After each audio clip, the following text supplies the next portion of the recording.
We are looking at a scene. Two Spanish con artists, Tulio and Miguel, have washed ashore in the New World. They have just been mistaken for gods by the people of El Dorado, a mythical city of gold. They are being carried on ornate litters through cheering crowds. The music is upbeat, celebratory. It is a moment of pure comedic triumph. But watch closely.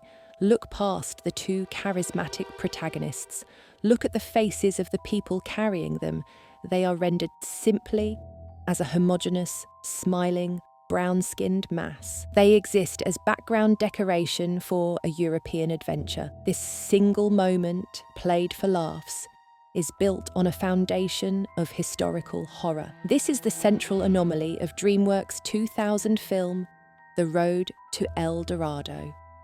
How does a story set in 1519, at the epicenter of the Spanish conquest of the Americas, become a light-hearted buddy comedy? This is the question that pulls us forward. It is not simply about pointing out historical inaccuracies. It is about understanding the mechanics of distortion. What narrative choices must be made to transform a story of demographic collapse, cultural destruction, and violent subjugation into a family-friendly animated feature? We are beginning an investigation into a piece of cultural alchemy. We are going to look at the layers of this film, peeling them back one by one. First, the bright comedic surface the film presents. Then, the grim historical reality it so carefully conceals. And finally, the industrial and cultural context that made such a bizarre transformation not only possible, but marketable. What we are looking for is the blueprint for how a genocide becomes a joke. Our first piece of evidence is the film's central villain. It is not Hernán Cortés, the historical conquistador who is relegated to a menacing but largely impotent background figure. It is not the Spanish desire for gold, which is portrayed as the charming, roguish ambition of our two heroes. No, the primary antagonist, the source of all real conflict within the Golden City, is Zekel Khan, the High Priest. Notice how he is designed. He is skeletal, fanatical, obsessed with blood sacrifice and ritual. He represents a native culture that is, in his vision, inherently violent and self-destructive. The film is telling us from the outset that the greatest threat to the people of El Dorado is not the arrival of Europeans, but their own traditions. This is a profound narrative inversion. The story immediately establishes an internal problem that our European heroes will ultimately help to solve. Chief Tannenbach, the peaceful and wise ruler, is struggling against Zekel Khan's zealotry. When Tulio and Miguel arrive, they are not a contaminating force. They are a catalyst. They stumble into a pre-existing cultural war and, through their comedic scheming, accidentally tip the scales in favour of the more enlightened native faction. Their presence is framed as a net positive. They save the city from its own worst impulses. This is the first and most crucial layer of sanitization. The film displaces the villainy of the conquest onto the conquered. Let's follow this thread. The conflict revolves around Zekel Khan's desire to perform a human sacrifice. In the film's logic, this is the defining characteristic of his Age of the Jaguar. It is presented as a barbaric practice that the peaceful chief has wisely outlawed. Tulio and Miguel, in their guise as gods, are horrified by the prospect and put a stop to it. They are positioned as moral saviours, introducing a more compassionate, modern sensibility. The comedy in these scenes comes from their frantic attempts to maintain their divine facade while preventing the sacrifice. Their actions are selfishly motivated. They do not want to see someone thrown into a volcano, but the outcome is heroic. They are, in effect, civilizing El Dorado by accident. The film is performing a delicate balancing act. It needs to acknowledge some element of pre-Columbian culture that a modern audience would find unsettling, such as human sacrifice. But it cannot attribute this practice to the culture as a whole, because that would make the people of El Dorado unsympathetic. So it isolates the practice in one fanatical character, De-escalating. He becomes a scapegoat for any uncomfortable historical realities. This allows the rest of the society to be portrayed as a peaceful, idyllic, and ultimately worthy recipient of the hero's intervention. The problem is not the culture, the problem is a single bad apple within it. Now consider the role of our protagonists, Tulio and Miguel. They are not conquistadors. The film goes to great lengths to separate them from the historical enterprise of conquest. They are stowaways on Cortez's fleet, escaping justice in Spain. They have no interest in God, gold, and glory, the tripartite motivation of the actual Spanish invaders. They are only interested in gold, and even that desire is presented as a get-rich-quick scheme, not a systematic plunder of a civilization. They carry swords, but they primarily use them for swashbuckling theatrics, not for subjugation. They are, in essence, tourists who have hit the jackpot. Their relationship with the native population is built not on dominance, but on deception and, eventually, genuine friendship. Their primary local connection is Chell, the clever and resourceful woman from El Dorado who quickly sees through their charade. She is not a victim or a passive princess. She becomes their partner, an equal player in the scheme. This is another critical choice. By creating a relationship of equals between the Europeans and at least one native character, the film completely sidesteps the power dynamics of the actual historical encounter. There is no master-slave relationship, no forced conversion, no exploitation. There is only a comedic partnership based on mutual self-interest that blossoms into affection. The film's climax solidifies this entire narrative structure. The ultimate threat is the return of Cortez and his army. De-escalating, having been banished, allies himself with the conquistador, leading him to the hidden city. To save El Dorado, Tulio and Miguel make a noble sacrifice. They give up their chance to leave with a boatload of gold and instead use the boat to ram the pillars at the entrance of the city, sealing it off from the outside world forever. They save the native population from the real Spanish. This is the final absolution. Our heroes are not just harmless adventurers, they are the saviors of the indigenous people. They are the good colonizers. So, what are we seeing emerge from this first layer of analysis? We are seeing a carefully constructed fantasy. A fantasy where Europeans arrive in the New World and their presence is not only harmless but beneficial.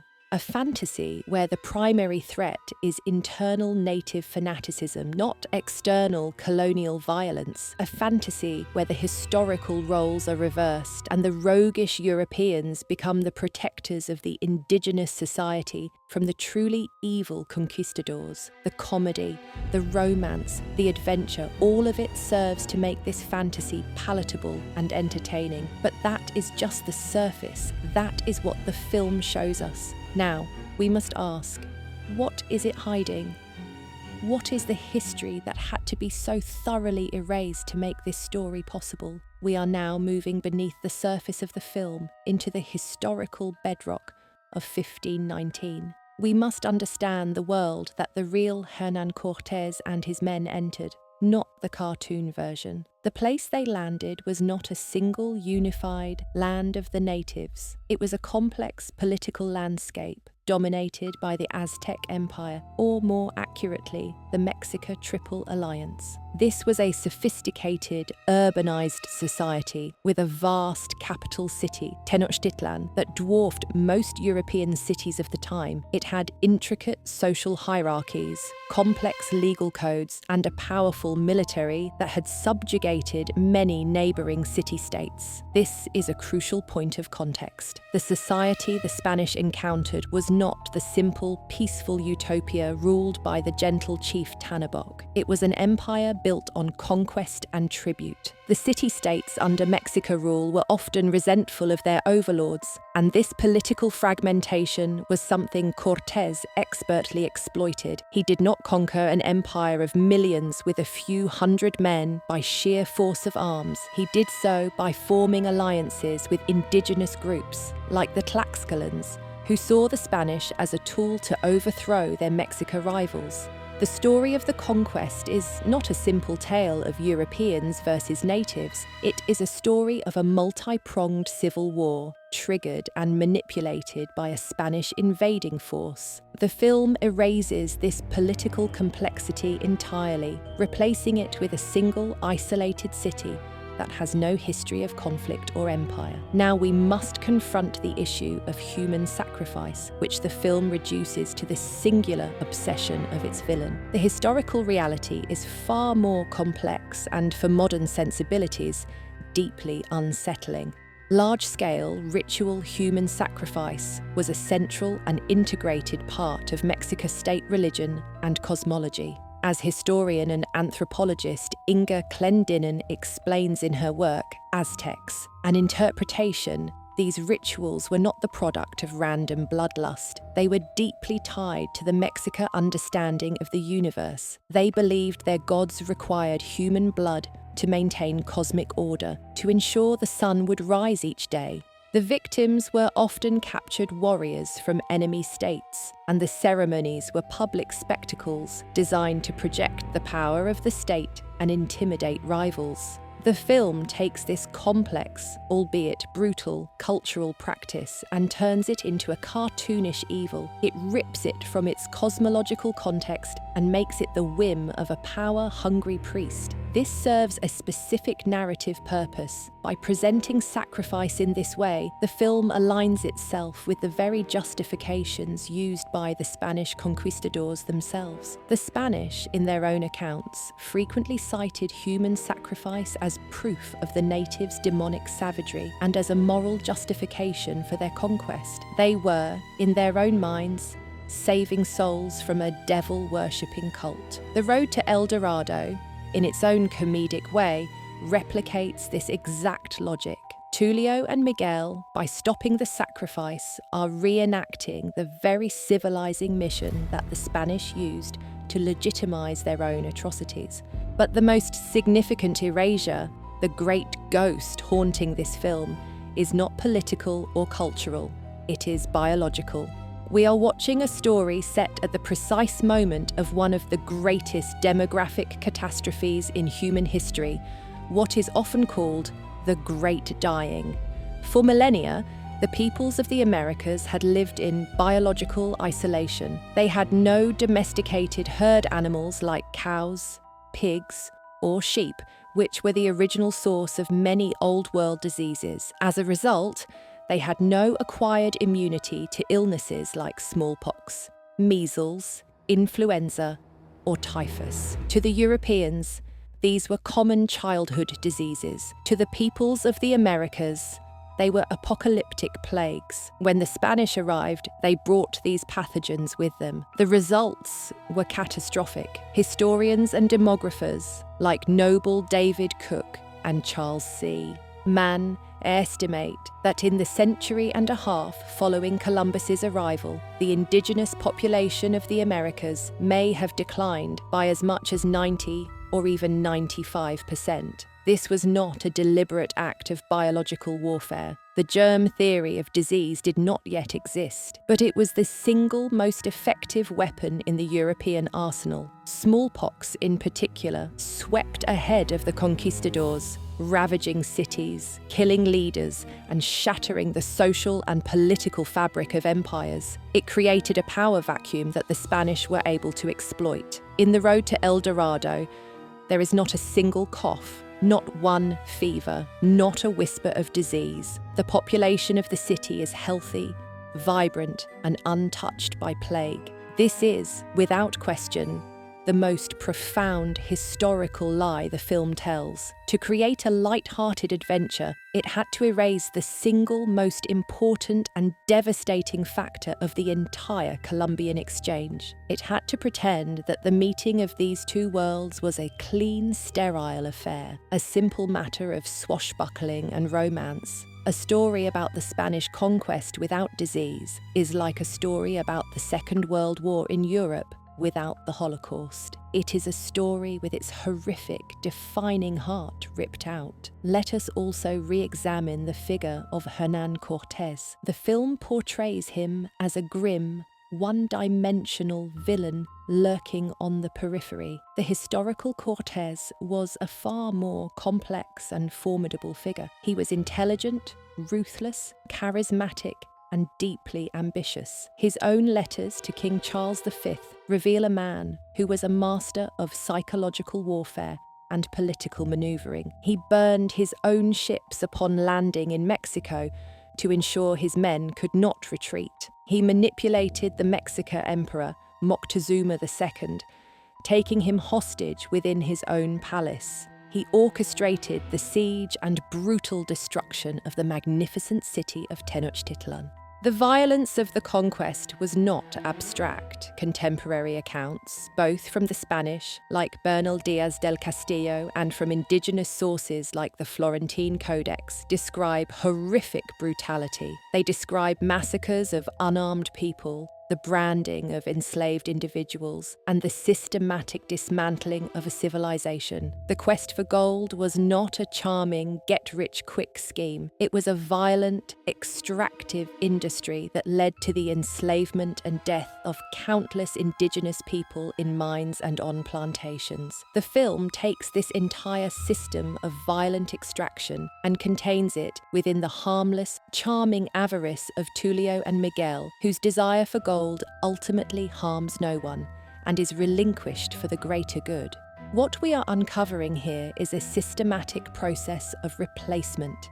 The film replaces the complex political landscape of Mesoamerica with a single, idyllic city. It replaces the integrated, cosmological practice of human sacrifice with the cartoon villainy of one man. It replaces the catastrophic reality of epidemic disease with a world of perfect health. It replaces the ruthless, systematic violence of the conquest with a swashbuckling adventure. It replaces the figure of the conquistador with the lovable rogue. The gap between the film's narrative and the historical record is not a chasm. It is a carefully engineered void designed to insulate the audience from any and all historical truth. The question that must follow is why? Why go to all this trouble? Why choose this specific, horrifying moment in history only to completely rewrite it? To answer that, we have to move to our third layer. The world in which this film was made. We are now excavating the context of the late 1990s. The Road to El Dorado was released in the year 2000. It was a flagship project for a new and ambitious animation studio, DreamWorks SKG. The studio was founded in 1994 by a trio of Hollywood titans, director Steven Spielberg, music executive David Geffen, and most importantly for our investigation, former Disney chairman Jeffrey Katzenberg. Katzenberg's departure from Disney had been acrimonious, and he was driven by a powerful desire to compete directly with his former employer. This rivalry is the key to understanding the creative DNA of El Dorado. During his tenure at Disney, Katzenberg had overseen the so-called Disney Renaissance, a period of immense critical and commercial success that produced films like The Little Mermaid, Beauty and the Beast, Aladdin, and The Lion King. These films shared a successful formula. They were often based on pre-existing stories, featured Broadway-style musical numbers, used celebrity voice actors, and balanced drama with a heavy dose of anachronistic, pop culture-savvy comedy, usually delivered by a wise-cracking sidekick. This formula was a license to print money, but it also had a specific approach to adapting its source material. It sanitized it. The grim violence of the original fairy tales by Hans Christian Andersen or the Brothers Grimm was smoothed over. Complex adult themes were simplified for a family audience.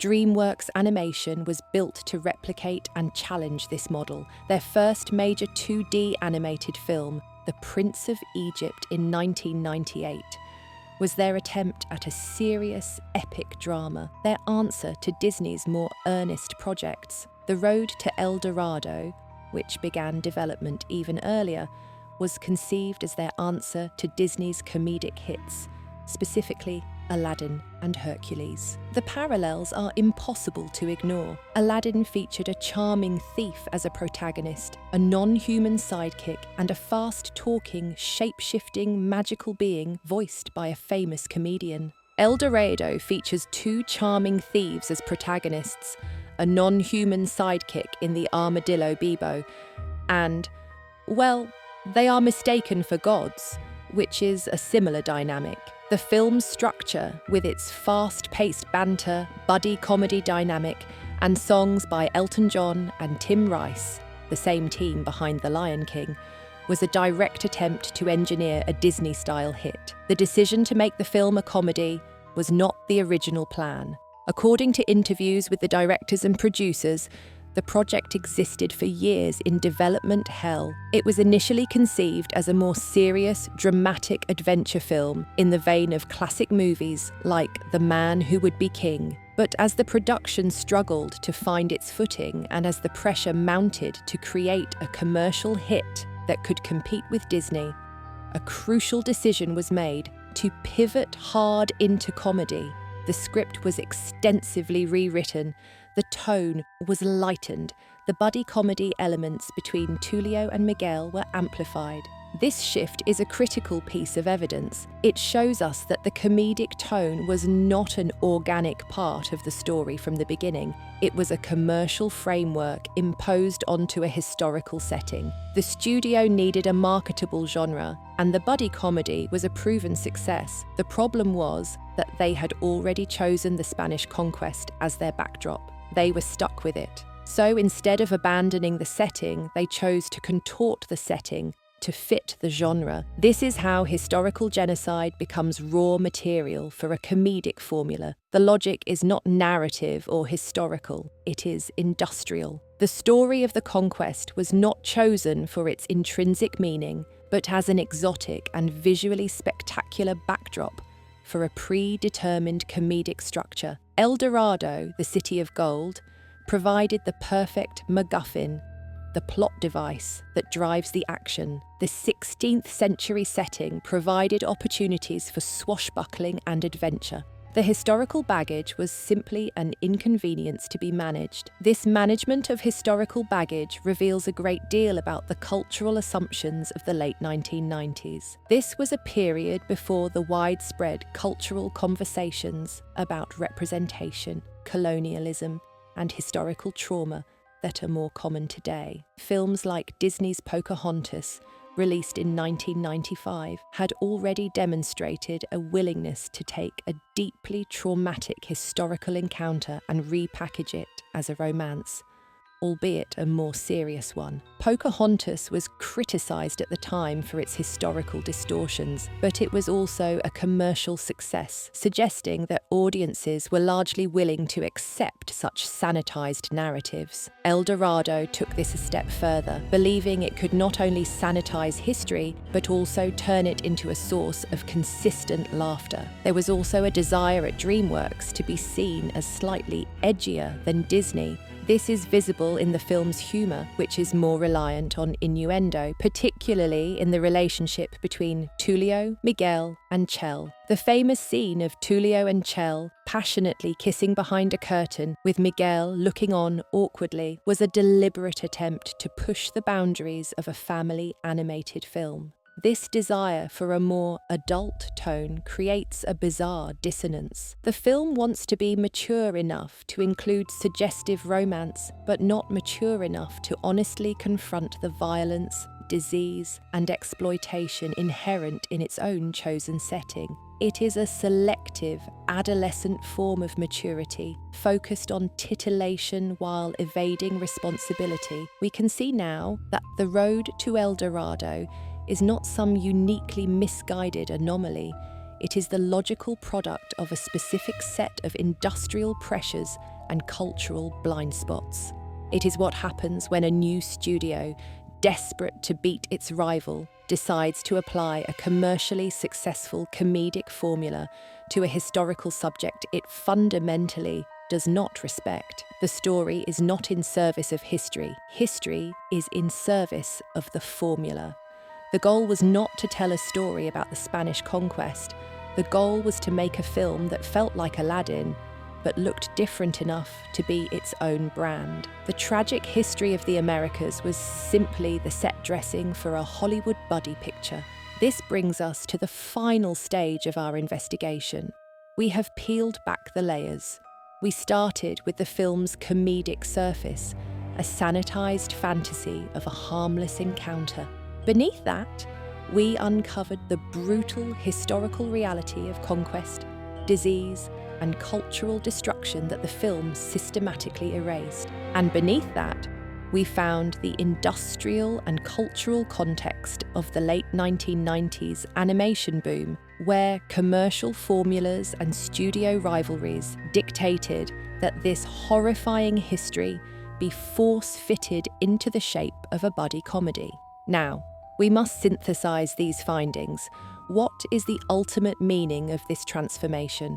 What is the film truly doing? The disturbing truth of The Road to El Dorado is not just that it gets history wrong, it is that it performs a powerful and insidious act of cultural reassurance. It resolves the deep, lingering moral horror of colonialism by creating a fantasy in which colonialism can be fun, friendly, and even heroic. Our protagonists, Tulio and Miguel, function as proxies for a modern Western audience. We are invited to identify with them. Like them, we are outsiders, adventurers entering a foreign world. And the film assures us that our presence in this world is not only acceptable, but ultimately beneficial.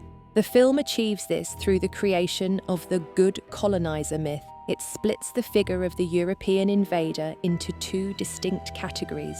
On one side, there is Hernan Cortés, the evil, violent, imperialistic colonizer. He is the one we are supposed to boo, the one who represents the historical reality we know, on some level, is bad. On the other side, there are Tulio and Miguel, the charming, funny, reluctant colonizers. They do not want to conquer, they just want to get rich. They do not want to subjugate.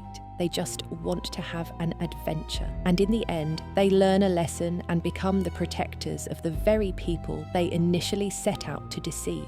This narrative maneuver is a form of psychological absolution. It allows the audience to experience all the vicarious thrills of colonial adventure, discovery, exoticism, wealth, power, without any of the attendant moral guilt. We get to be the colonizer, but we get to be the good one. We are on a first-name basis with the natives. We respect their wise leader. We defeat their internal fanatics. We save them from the bad colonizers. The film constructs a scenario where the European presence is the solution to, rather than the cause of, the indigenous population's problems. It is a complete inversion of history, designed to make the audience feel comfortable with a profoundly uncomfortable legacy. The comedy is not incidental to this process. It is the primary engine. Laughter is a powerful tool of disengagement. By framing the events of the conquest as a series of comedic misunderstandings and zany schemes, the film prevents the audience from ever having to confront the true stakes of the situation. The threat of violence is reduced to a slapstick routine. the power imbalance is transformed into a romantic comedy triangle. The systematic plunder of a continent becomes a treasure hunt. The laughter functions as an anesthetic, numbing us to the horror that lies just beneath the surface of the story. It is not just a comedy about genocide, it is a film that uses the mechanics of comedy to make the audience forget that the genocide ever happened. What are the broader implications of this? The Road to El Dorado is a potent case study in how popular culture digests and neutralizes difficult history. It demonstrates a recurring pattern where stories of conquest and oppression are retold from the perspective of the conquerors, reframing them as stories of adventure, heroism, and personal growth. It is a process that centers the experience of the powerful and marginalizes, simplifies, or erases the experience of the victimized. The film is part of a long tradition of storytelling that allows dominant cultures to confront their own violent histories without ever truly having to take responsibility for them. It is a way of having the past without having to feel its weight. So, when you encounter The Road to El Dorado now, you are not just looking at a flawed but charming animated film from a bygone era. You are looking at a carefully constructed piece of cultural machinery. You are seeing the blueprint for how to turn a historical atrocity into light entertainment. You are watching the birth of the good colonizer, a fantasy figure designed to soothe our collective conscience. The bright colours, the catchy songs, and the witty banter are all part of an elaborate performance. And what this performance is designed to conceal is a profound and deafening silence, the silence of the millions of indigenous people who were not saved by charming rogues, but who were instead consumed by the very real and unfunny history that this film worked so hard to erase. The road to El Dorado, it turns out, was paved over their graves.